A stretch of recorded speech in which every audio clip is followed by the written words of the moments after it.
Hey folks, greetings and welcome along to the New Zealand Tech Podcast. We are back again with another episode, and today very pleased to bring onto the show as our guest Simon Shea de Boer. How are you? Good to see you. It up as everyone is, and kind of functioning relatively as normal, to be honest. Yeah. Fantastic. Well, yeah, it's a bit of an unusual time, but those of us that spend a lot of time working behind a screen and are able to continue doing so, it may not quite as well as it does for some others, I guess. Definitely. I guess we'll be. Sorry, we get a little bit of a lag with the video, so hopefully we won't speak over each other too much. But such is the nature of the platform that we're using. Maybe you could give just a sort of a little intro to where you fit into this big wide world of technology things in New Zealand, and we'll dive in more later on into the show into the story of your startup. Okay, yeah, sure. I hope the signal just got a bit blocky as we went live, so I'm hoping that's not a problem for everyone. So Reality Virtual, we're basically a R&D VFX company that focuses primarily on real time. So basically, we're a research and development company that's very interested in the processes of delivering real-time immersive experiences, let it be spaces and places around the world, but also in faces, like essentially providing volumetric solutions for people doing performances and acting and live broadcasting in the third dimension, pretty much. It's pretty cool stuff. I've heard you use the term that you are backing up the world. Backing up the planet.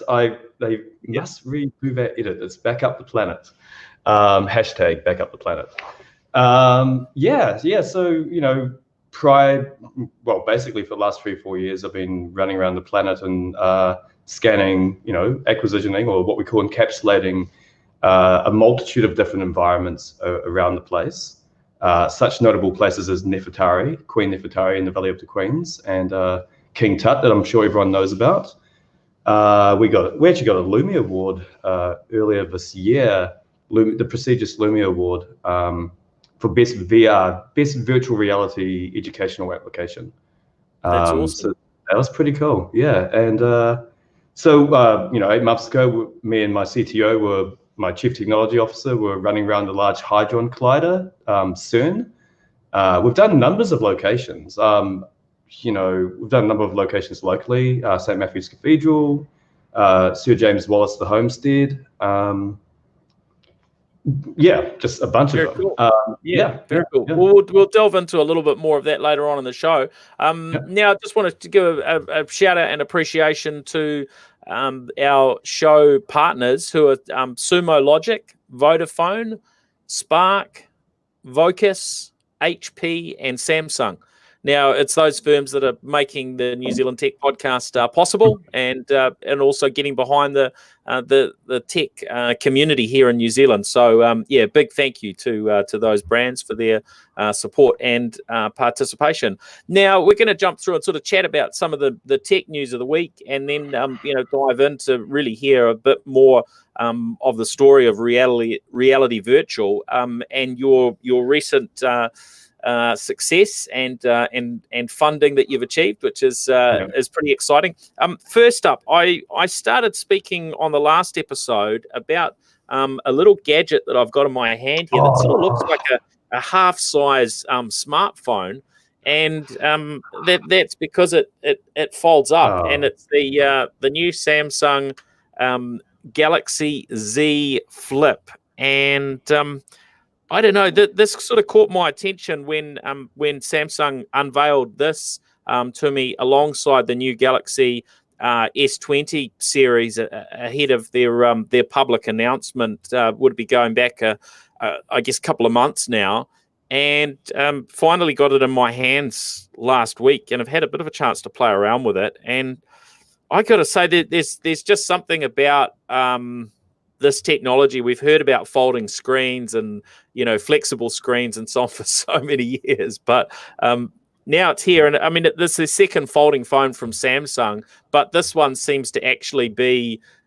something that you know, it feels reasonably robust. And I know, reading some of the things online where people have tried to scratch the screen and so on and have been successful, you still need to treat it with care. But I don't know, there's something about it. It just seems pretty cool to me. What are your thoughts on this one, Simon? Your eyes seem to light up when I look at the camera. I'm a little bit jelly. Yeah, no, I'm a huge fan of the Z Flip, and obviously the first generation Fold. Been kind of eyeing it up quite a bit. I have a real bad tendency of going through cell phones very fast, so I was kind of holding back for second generation on the actual Fold. But the Z Flip looks like a remarkably beautiful device, and they have done extremely well. Really pushing the envelope on the technology. Must give Samsung credit where credit is due.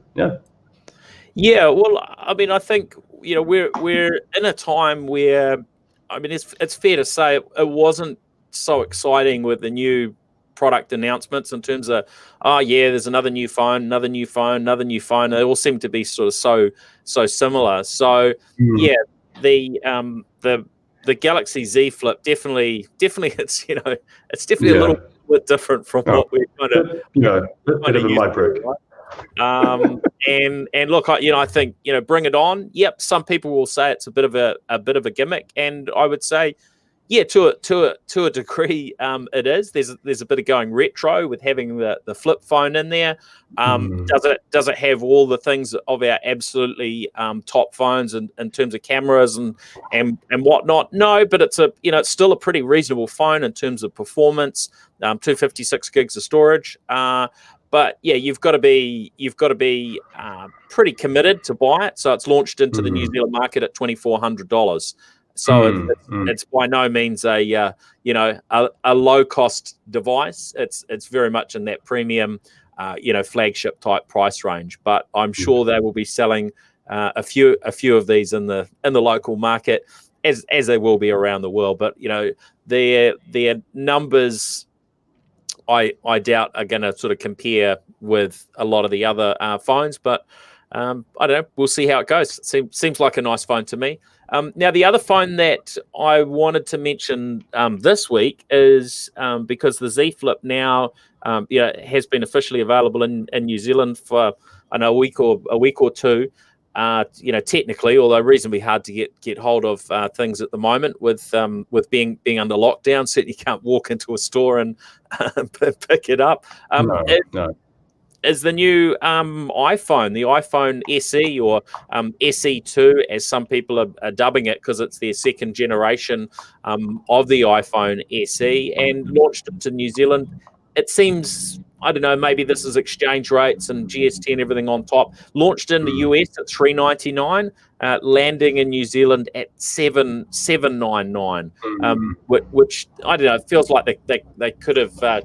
I don't know, sharpen their pencil a little bit there, but that's the nature of these things. They always like sort of reasonably round numbers, and then they take $1 off for I don't know, marketing or whatever reasons. So it's launched here, or it launches in New Zealand on Friday. Basically $800 for the 64 gig, $900 for the 128, and $1,100 for the 256. What I like about it, as from what I've read so far, and I'm not going to get hands on it until maybe Thursday or Friday this week, is that it has this effectively the same smarts in it as an iPhone 11 Pro. So you're comparing it to a $2,000 plus phone on the iPhone front in terms of performance and so on. They're A13 Bionic, and so somebody who is an iPhone fan or wanting to try out an iPhone, it's pretty good bang for buck. It's got their portrait camera front and back and so on. But yeah, it's certainly not everything that's in the top iPhones. Simon, you're a Android user yourself. What's your take on Apple coming out with a low cost phone at $800? It's certainly a lot more than a low cost Android, but it's it's got probably a bit more in the package. Well, my daughter was insistent on an iPhone. I'm actually an Android fan personally.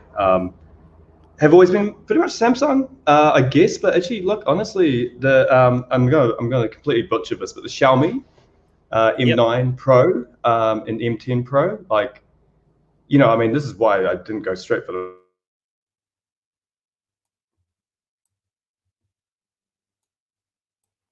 Well, looks like we might have a slight connectivity issue there, folks.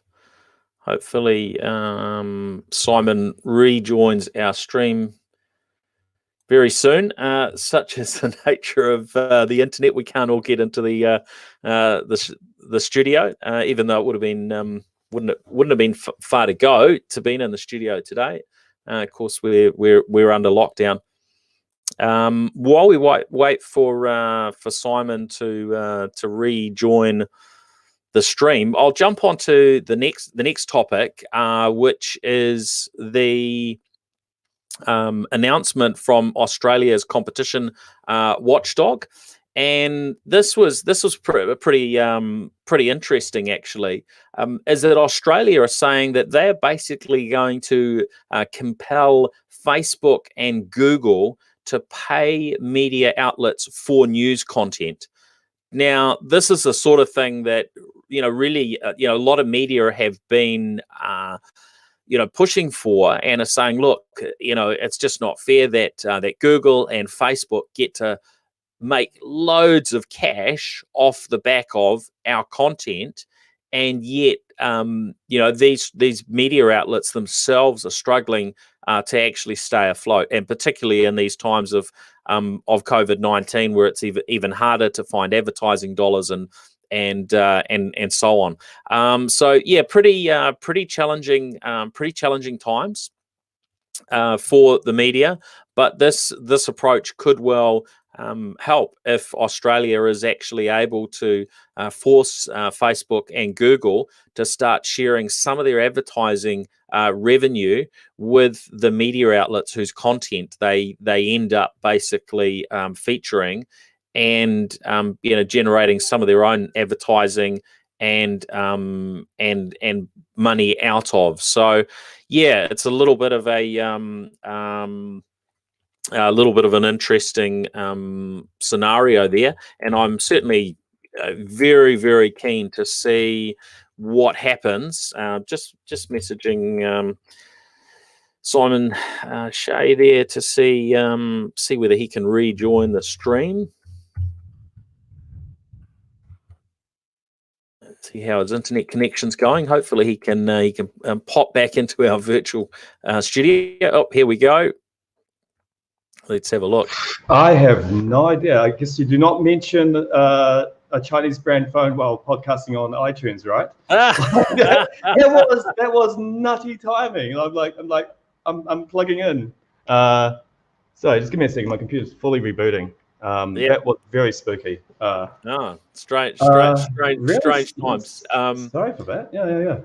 No, that's all right. Now, I was just talking about this this move where the Australian Competition and Consumer Commission basically working on developing or have been working on developing a voluntary code of conduct, but the Australian government had felt it was unlikely they were going to get any voluntary agreement from the likes of Google and Facebook around sharing advertising revenue. So basically, the government is ordering them as the competition watchdog to create a code of conduct that will actually force these global tech giants to be paying Australian media for the revenue that they generate off the back of their content. And look, I know in recent days where New Zealand media have been struggling, it's certainly been raised. I know MediaWorks have been raising this with the government and highlighting that, and also highlighting the government's advertising spend on social media to get out messages about COVID-19, rather than putting all that money into local media. Do you think this makes sense? Is this a fair sort of approach to the big global players, particularly Google and Facebook, who definitely leverage off other people's content? So the question being, are we talking about old media versus New Zealand media? Old media versus new media? I mean, like, you just got to reach your largest audience. I'd like to see the likes of Facebook and all that essentially allow for these COVID-like services to be essentially not revenue based. You always need a public audience. We need an NPR for new media, in my opinion. Something that is accessible to everyone, in especially times of need. Old media's got a lot of soul searching to do. Let's be honest here. I mean, we had our article about Fortnite yesterday come out, and my mum can't see it. My mum can't actually see it because of the paywall, and I'm just like, well, we need a new model, in all honesty. A best of both worlds, in my opinion. Yeah. Yep. Okay. Yeah. Now on to other topics.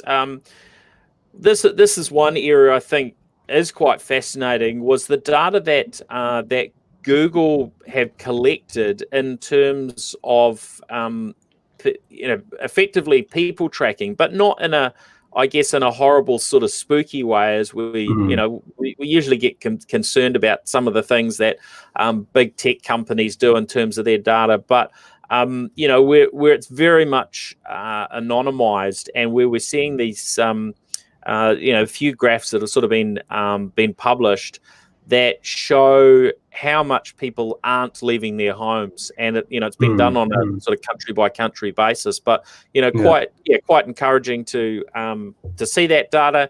It's not really anything mind blowing, because it's sort of what you would expect, but it also backs up and does give some assuredness to the reality that most people are following the lockdown and not traveling too far. What was your take on seeing some of this, Shane? Well, I mean, look, let's be clear here. Look, advertising is already following us. Like, we already have Facebooks and the likes of targeting us actively, based on IP addresses and locations and all that jazz. I think in times of crisis, I look at what Singapore have done. I look at what South Korea have done, where you have opt-in protocols for people to actually actively voluntarily share up that information, especially in times of need. I mean, I guess what I'm trying to say is, if the advertisers are doing it, why can't we do it in the middle of a pandemic? I mean, just to be clear, you opt in or you don't opt in. It's that simple. And honestly, we should be able to do that with Facebook and other things already. The fact that we kind of opt in by default on Facebook and other platforms for this kind of this precious information is a bit, it's not quite right. It really isn't. Yep. And so this argument that we're having about local government wanting to use such information, or at least allow us to choose to submit such information, it's a no-brainer to me personally. It makes, and I'm not surveillance state, but the fact is we're already living in a surveillance state. It's just not the states that are surveillancing us, it's the corporations. Yeah.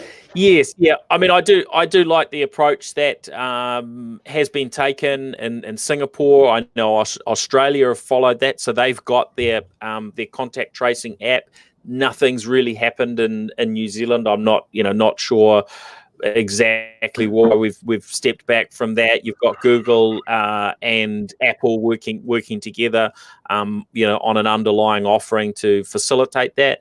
And look, some of it is really, really good from the privacy perspective, the contact tracing technology, and that it's more focused on who you've connected with, and even that's in an anonymous way rather than actually where you've been. So look, yeah, there's I guess huge amounts of data at the moment that could be useful and certainly has been useful in making the decisions. obviously a lot of it comes down to how that data is interpreted. I think we've heard ongoing information every day around stats of how many new infections there have been with COVID-19, and then how New Zealand is responding.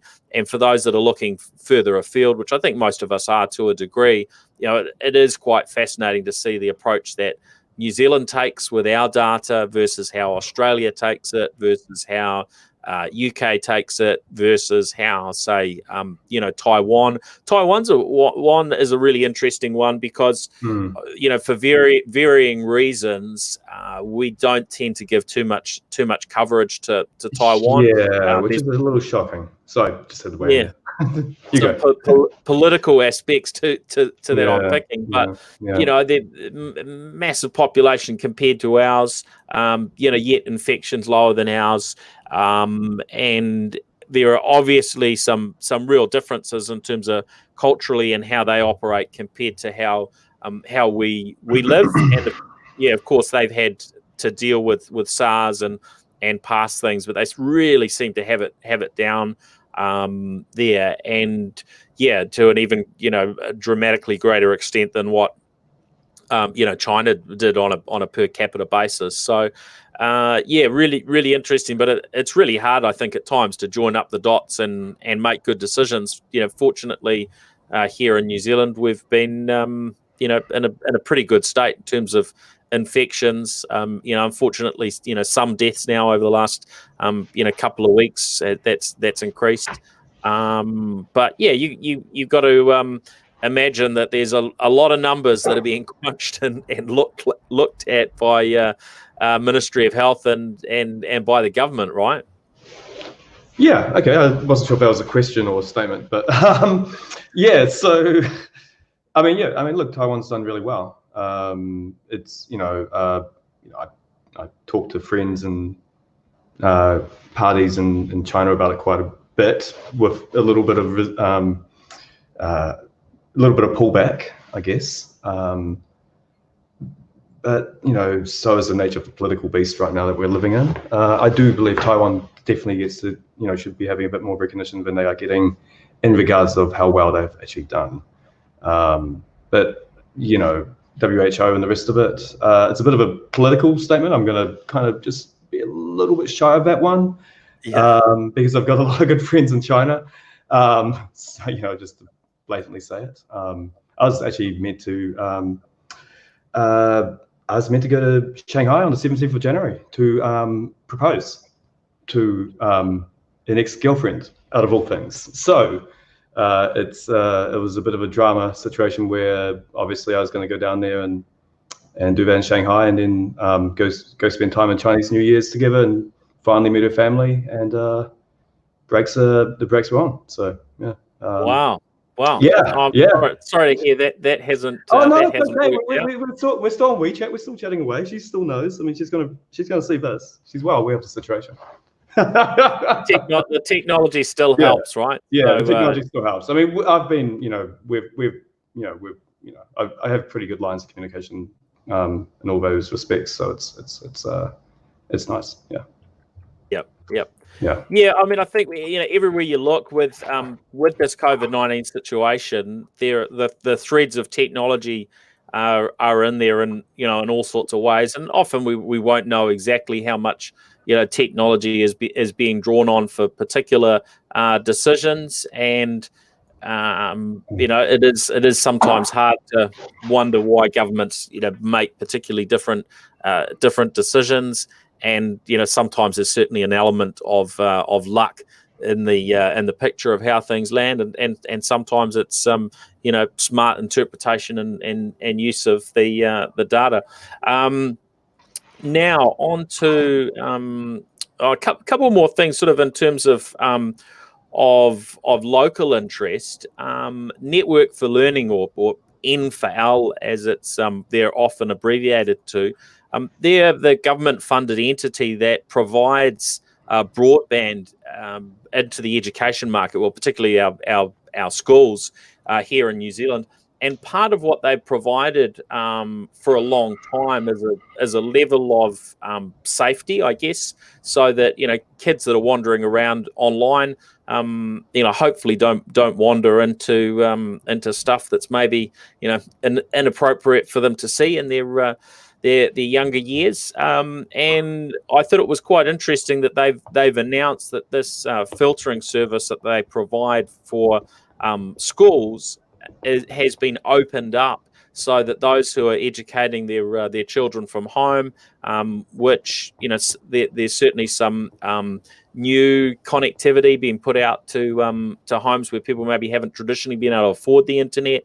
All of that stuff is going on right now. So they've fired up a new service in conjunction with the Ministry of Education and NetSafe called Switch On Safety, which is a service that I guess is pretty easy to set up for a family that sort of wants to open up that access to their youngsters, but wants to be a little bit more on the safe side. So I thought that was nice, because it's not something that I would have expected from Network for Learning, because their offering has always been around their managed network.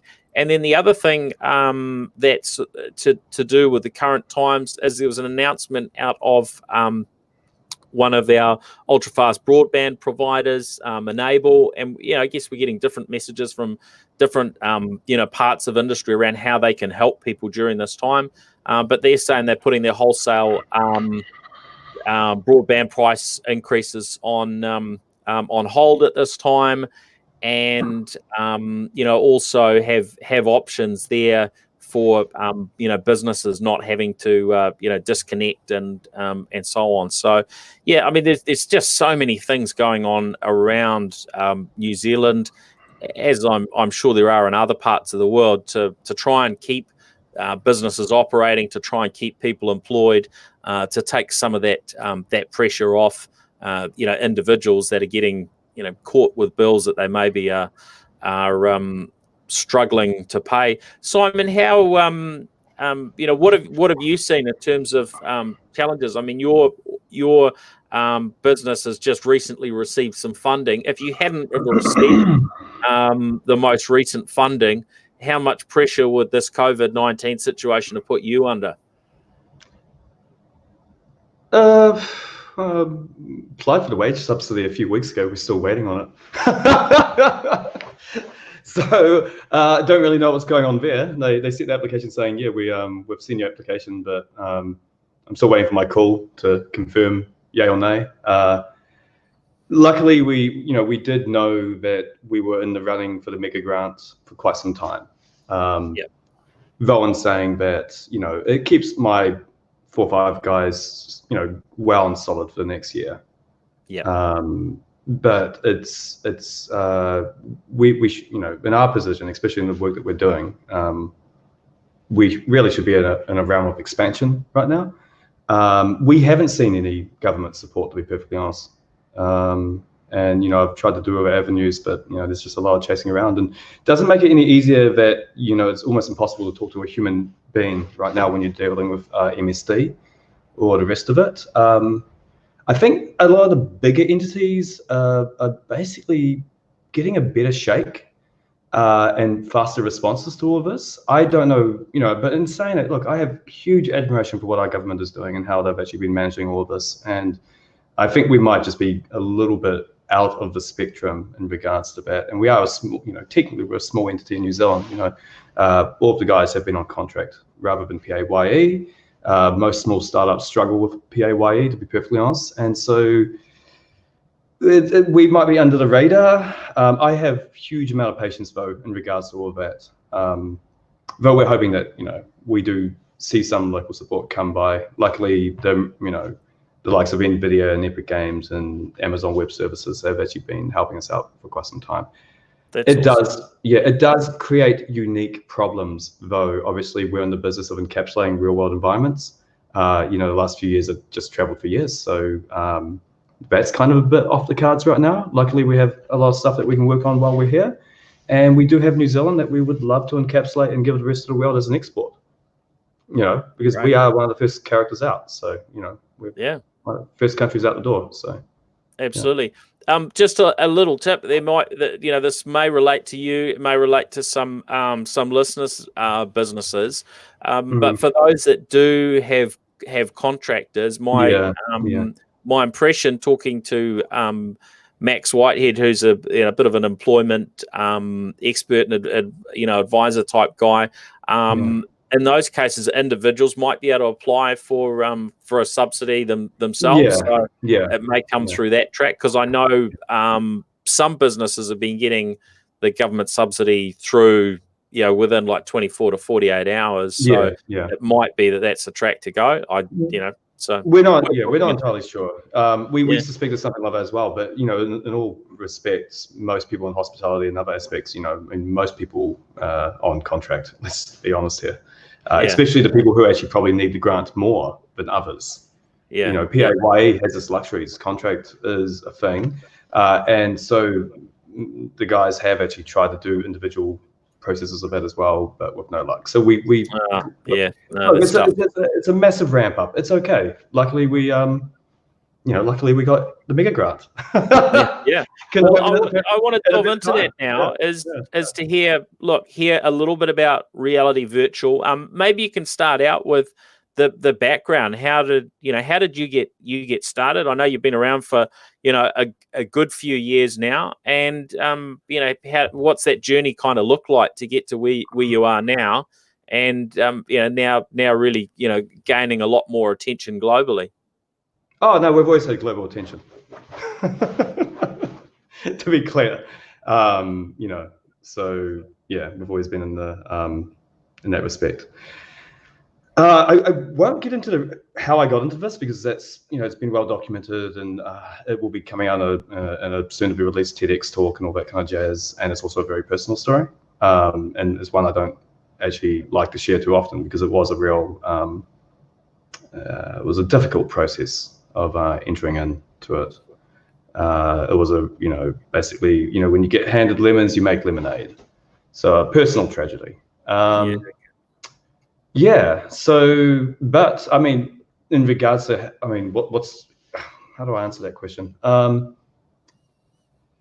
You know, necessity is the mother of all inventions. And in this case, I had a problem that I needed to solve due to this personal life situation. Prior to that, I was actually just playing drums and singing in a band. And I essentially self-taught how to capture environments and all this kind of stuff. And it just ramped up. I mean, 2015 was just playing around with experiences. Didn't really know what exactly I was doing. Hadn't been classically trained in the realm, and as a result was, you know, by default breaking a lot of the rules.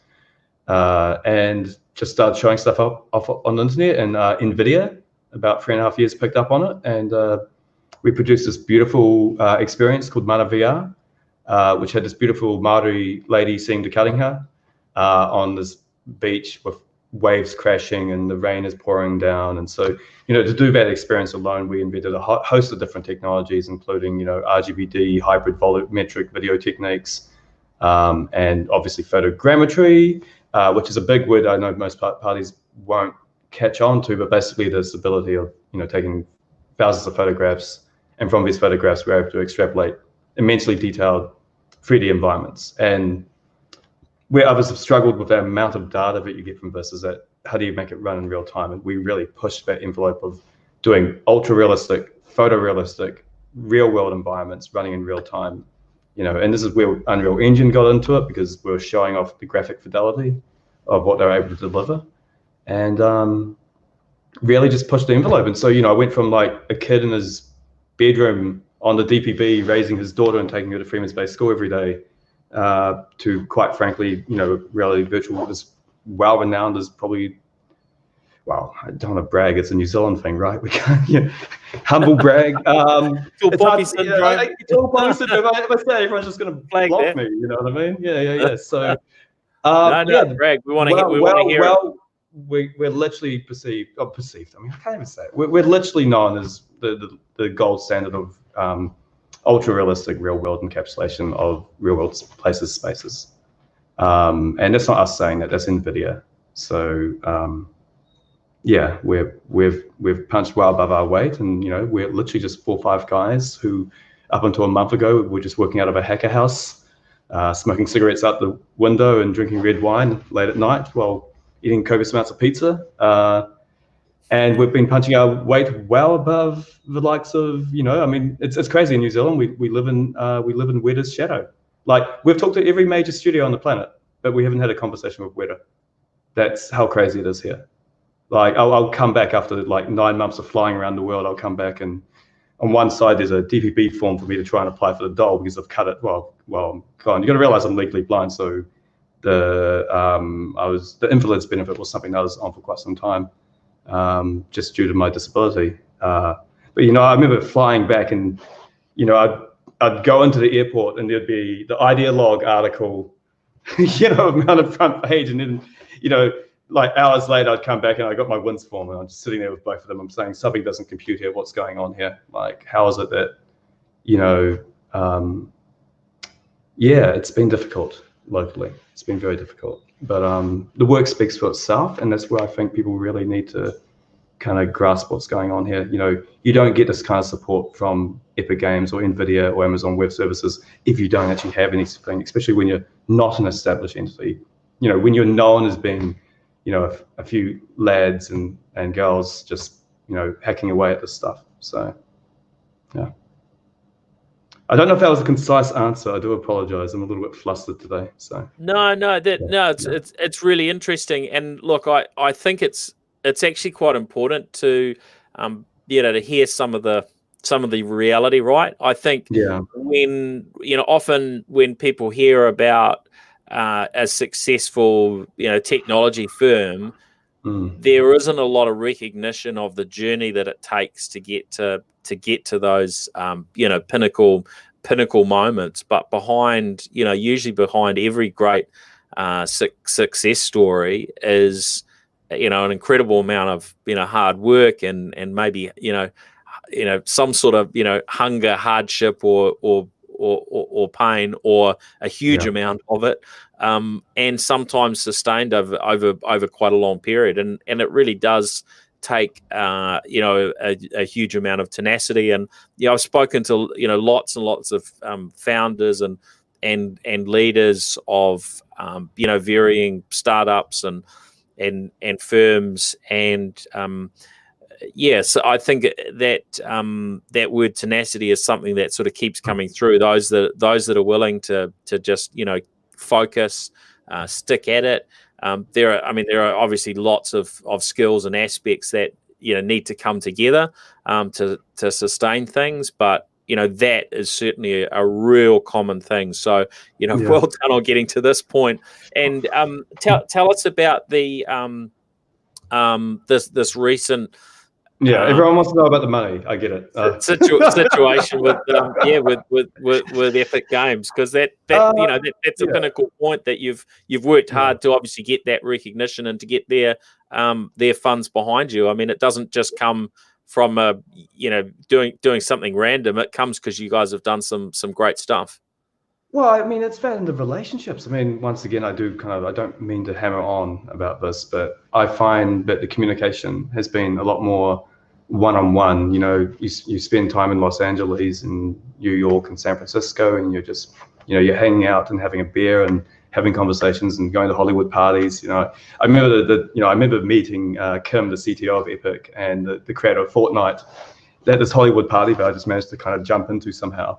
And we're just sitting there, and it's just this crazy launch startup party, and it's the networking. I mean, don't get me wrong, this is not any kind of weird personal favors or anything like that. I mean, once they got acquisition by Tencent, Chinese company, biggest game company arguably in the world, when they, I've known Epic for years. I've known them personally for years as just friends, like friends on Facebook. And then when I finally got the opportunity to jump overseas, because I'd never traveled for 35 years of my life, and I'm only 38 now. So just to give you a spectrum of how rapid this whole thing ramped up, it was like in his bedroom, Epic Games years ago gave us a $20,000 grant. And just, it was overnight. And I'm like, man, I'm just gonna jump on a plane. Never been on a plane before. Let's jump on a plane. And it was, And then like, you know, for like 3.5 years, I was just kind of like momentarily dropping back into New Zealand every, you know, for a few weeks of the year. I mean, it was nuts. And it was all a lot of synchronicity and a lot of just networking. And so before I know it, I'm doing like keynotes and panels at South by Southwest and all this kind of jazz. And so just really getting to know the people and having this personal relationship. I mean, a genuine, you know, level of intimacy. And so people start batting for you. And so you start creating a movement. And so, you know, I describe us more as like a rock band than a startup, to be honest. I know that sounds weird, but it's more akin to that kind of lifestyle and you know, running around the planet and just, you know, doing cool things and meeting cool people. And but, you know, and so the remote access aspect of this has actually been really native to us because we've been doing this pretty much the whole time. Like the team at home have been just kind of chugging away at a lot of these components while I essentially spread the gospel and do the travel and get to know the people and engage in the conversations.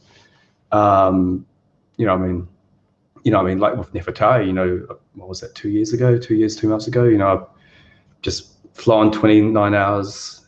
I land in Luxor, Egypt. You know, I spent 8 hours in a tomb with 5 guys with AK-47s above us. And then I fly back, you know, and it's just like, okay, I just got to go in a tomb by myself. Yeah. Okay, so what did that actually look like? What was it like being, you know, being in some of these locations where you've gone, and what are you doing? You're basically capturing that 3D, very high def sort of footage to bring together to create that virtual reality experience. How do you go about doing that? Well, I mean, it's you know, I got this Pelican case, which I don't think you can see behind me, but it's just this like big Pelican case. And it's got a whole bunch of, oh yeah, there you go. I'm trying to point to it because I think that you can see where I'm pointing. Sorry about that. So yeah, just a big Pelican case where we're just, you know, it's got a bunch of specific camera equipment that we use, though it's actually relatively straightforward. It's the processing that we do afterwards that really pushes us separate to the rest. But you know, jump on a plane, get to Luxor, Egypt. You know, you go down, you take 4,000 photographs, something like that. You know, spend about 6-8 hours. It was so hot, by the way. It was so hot down there. Drank like liters of water. And you know, you got these photographs, you take them back, you process them using a whole host of different techniques and a bunch of internal software we use. We use third-party products that, you know, we actually brag about quite a bit because they've been extremely good to us. Capturing Reality have given us, you know, tens of thousands of dollars worth of licensing and whatnot. And so we like to work with others in that respect. But yeah, it's really the processing we do afterwards that puts us apart. But it's the actual acquisition is pretty straightforward. Just run around with a camera, take some photos, you know, and the computer's able to use, back up the planet. The computer's able to use that deep learning and photogrammetry techniques and algorithms to extrapolate this data. And so what we're really in the business of and what we're really pushing with now is how do we speed up this process and mass scale it? So, you know, there's a lot of, it took us 2 years ago, it took us 3 guys, 6 weeks, you know, $20,000 to go and do Nefertari, which is actually a bargain compared to what other companies and parties have been oh, sorry, this is sunlight, have been pushing it. But, you know, a big part of that 6-week process was 5 weeks of a process called retopology, which is an extremely slow and tedious process. And it's frustrating for the artist to actually work on. It's pushing pixels. It's extremely time consuming and exhausting. And it's probably the largest aspect of the overall cost. So where we're pushing ahead with is that we're looking at deep learning to help us automatically retopologize these environments. So we had a 6-week process, $20,000, now you can cut down to 1 week. And our 6-week process was already considerably faster than anyone else because we're already using a whole bunch of other techniques to automate the process, you know, extrapolating all the different layers of reality in itself. So you can take a photo, that's great, but it's got baked lighting from the sun. So we've developed a tool that uses AI to remove the lighting, but also extrapolate things that we refer to as roughness maps. So how shiny is something, how reflective is it, how, you know, it's shimmer and shine, but also a bunch of other detailed maps as well, like what we call displacement or basically depth maps. So 3D information from a single photograph, you know, so that's extremely important. And so all these processes that would have to have artistic interpretation can now be, relatively speaking, completely automated. And so this is where Weta should be having a conversation with us, because we are building tools that let's hear your pitch to Weta. So someone from Weta will no doubt hear this. Obviously, the message hasn't got through so far. So what's your pitch to Weta on what you can do for them? Look, with Deep PBR alone, deep physically based rendering, that tool in itself, basically what would take a team of 30, 3 months to produce, a single guy with a camera can now produce in a day. So what would take a team of 30, 3 months, you know, these texture artists who are having to push all these pixels and you know, design all these maps, right, that you need for game engines and real-time VFX and, you know, post-production and studio and all that kind of jazz. We're talking about fully automated, contextually aware, consistent automation of the process. And that in itself is massive. And look, to be perfectly honest, the job sucks. The job really sucks. It's a terrible job. Everyone, you know, they've just got these guys in the bottom of the basement working on this and just churning through these people and burning them out. It's not a fun job. We're saying, you know, bugger that. So I don't know if that's a swear word. I hope that's not overseas. We're talking about, you know, automating this massively. And so now these guys who are stuck in the basement, you know, in the dark, can now actually go out and take some photographs and get some light and enjoy it. So that's just one tool of many tools that we are pushing forward with deep learning through the whole automation process. And it's going to be an extremely disruptive tool to gaming, VFX, virtual studio production. It massively upscales our ability to massively produce environments. And so where we're really pushing now is, how do we democratize this to the world? And so we're looking at this thing called an artist rights management system, where you have people on the ground. So I'm a musician myself, and so APRA will occasionally, you know, back in the day, they would occasionally write me a little check to say thank you for your, you know, music on BFM or whatever, right? And so we want to do that for people on the ground acquisitioning this data. So when you're out there anywhere in the world, you're taking these photographs, you can submit it to the system, and it's peer-to-peer, so it's equally distributed and archived for archival purposes. Think of a kind of a heritage initiative here. But if a studio or a game company or a museology environment like a museum or whatnot, or an educational facility needs to access one of these locations, we treat ourselves very much like Kodak. We would process those negatives and then provide it to that company under strict licensing use based on what the individual has allowed those photographs to be used for. The individual actually gets paid for the time that they put in acquisitioning that data, reality virtual or actual reality or whatever we, you know, call that component of our entity. Essentially, you know, gets paid for doing the cost overhead. We keep it as cheap as possible because we want a mass scale. The studio gets an incredibly detailed, realistic environment to use for studio production and or education and whatnot. And the better thing is this: the general public get that location as well. You know, not stripped down. It just doesn't have the educational elements or doesn't have the use case of virtual studio production. It's just the environment. They actually get to go and jump in and see it. And so we're basically providing mass scale virtualization of the planet while also, think of public, you know, it's like National Public Radio. You know, thanks to our sponsors, we provide you this show. It really is just it's just a retake of 20th century television and National Public Radio, NPR and National Radio and all that jazz. But we're doing it on a, you know, obviously in the virtual realm rather than the flat TVs that we're looking at now. Yeah. Which pivots on to the other concept, which is really cool. Very cool. Oh, that's exciting. And so, sorry, what's the other concept that you're alluding to there?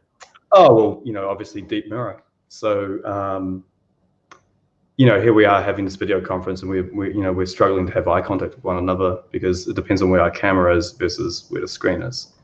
And so, in the crisis of the current situation, here we are working on Deep PBR and these old volumetric video RGBD hybrid techniques that we've been using in the past, and we've been sitting on both. And our hybrid video technique was extremely lightweight, could run on 4G, It can use standard Connect or Connect sensors that you get on an Xbox One, and it was able to get really good noise, remove all the noise, upscale all these maps that I was talking about earlier that are required to do this stuff, and stream it on a 4G mobile platform, right? And so we've been sitting on that technology for years, and we're wondering why no one's lapping it up. And I'm just like screaming to the rooftops, going, guys, we have this thing, and everyone's too busy throwing millions of dollars into 8i, cough, cough, and other entities here in New Zealand. And we're like, look, this is something that's mass distributable. A lot of people have these Connect sensors. People can't the problem with volumetric video in the past was just the bandwidth. It was too heavy. You had to download like 2 gigs for like 1 minute of video. And we're talking about like 100 megabytes a minute.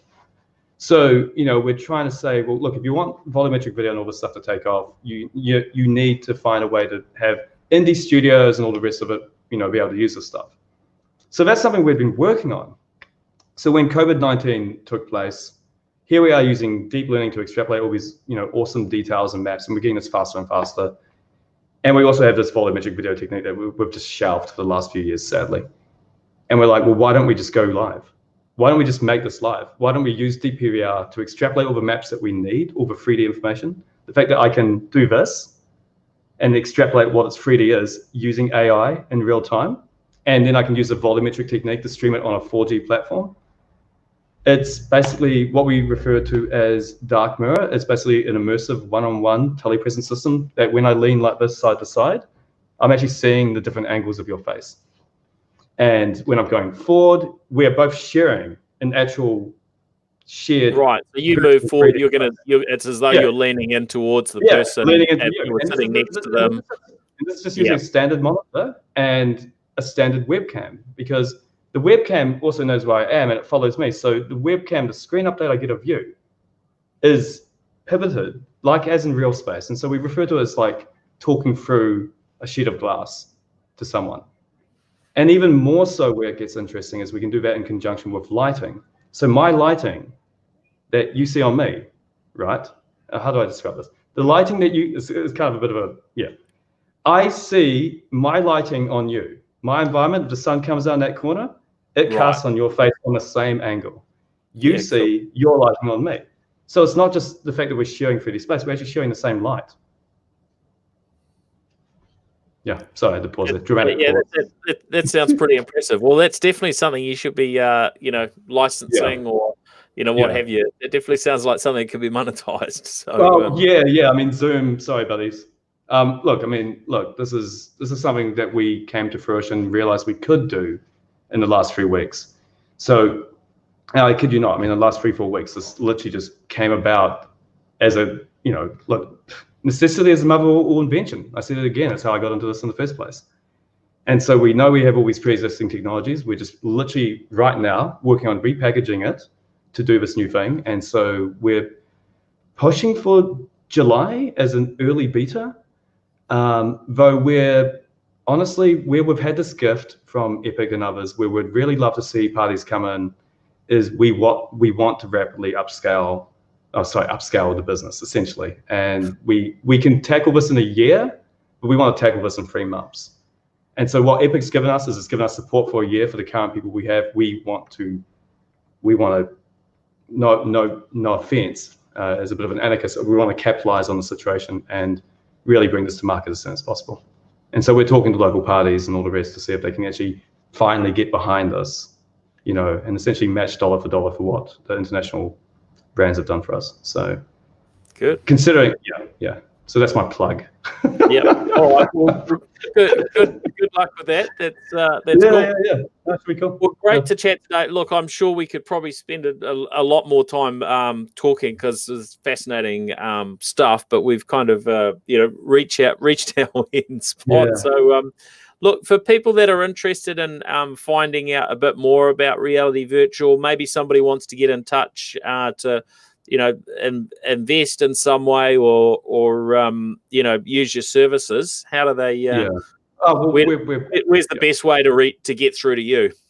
Well, I mean, you've got the website, so realityvirtual.co. I mean, it's in the name of the company. Is actually the website itself. but we've got a strong internet presence. I mean, we're really easy to find, especially news-wise. I mean, we've got a dozen articles and podcasts and all that stuff. I mean, the information is all out there. If you go to the website, you can see all the prior texts we've done, all the talks we've done. I'll be linking to this talk eventually, and just realityvirtual.co, Simon@realityvirtual.co. I don't want to be bombed though. So there we go. No, I'm sure you won't be. No, it's always good to have a direct contact. That's great. Excellent. Was there anything else that you wanted to add before we finish up, Simon? No, I'm just excited to actually make our country proud. I really think New Zealand's in a unique position to push ahead and actually be a leading tech innovator. We just need to stop throwing it all at the old boys club and actually get behind the new blood. So, yeah. Excellent. All right. Well, best of luck, and we'll look forward to getting an update again in hopefully not too distant future. And we'll look forward to seeing how things progress, Simon. Cool. Thank you. It's been a fun show. Thank you, Paul. Likewise. Enjoyed it.